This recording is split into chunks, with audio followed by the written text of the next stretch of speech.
Topic 1, Lesson 3, Multiplication Properties. Well, so far you've learned about properties for addition, and in this lesson you're going to learn about properties for multiplication.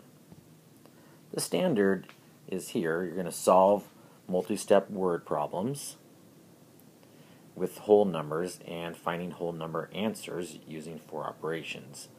And that's the key part, is we're looking at the different kinds of operations. And so we move on from there to our focus. We actually have two focuses for this lesson. Number one is, what happens when you multiply two numbers and switch the order of the numbers? And then focus number two, what happens when you multiply by 0, or if you even multiply by 1? Let's take a look. The first one is called the commutative property of multiplication.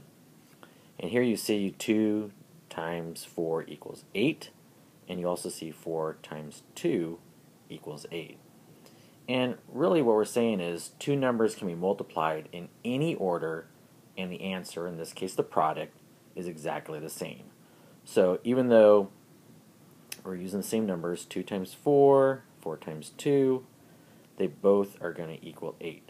This is what this property is saying. Doesn't matter which order, the product, the answer is exactly the same. The next one is the identity property of multiplication. And here what it's saying is the product of any number and 1 is that number.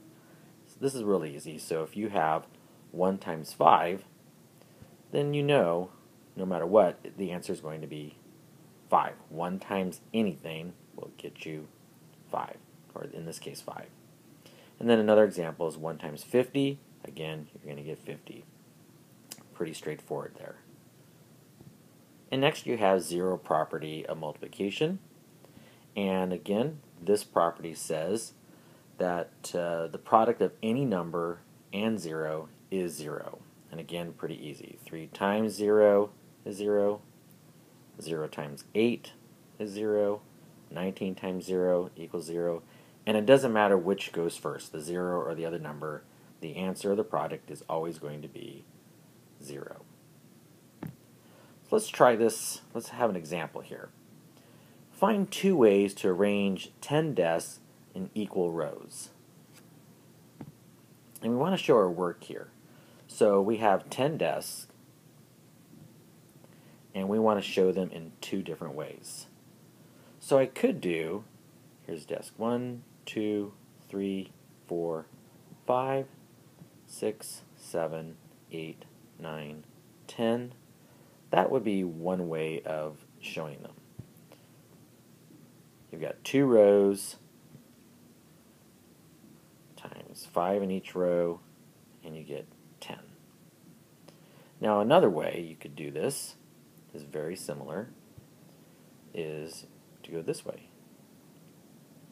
3, 4, 5, 6, 7, 8, 9, 10. And obviously we just kind of moved it, but you actually have 1, 2, 3, 4, 5 rows and 2 in each one, or 5 columns and 2 in each column. And again, 5 times 2 still equals 10.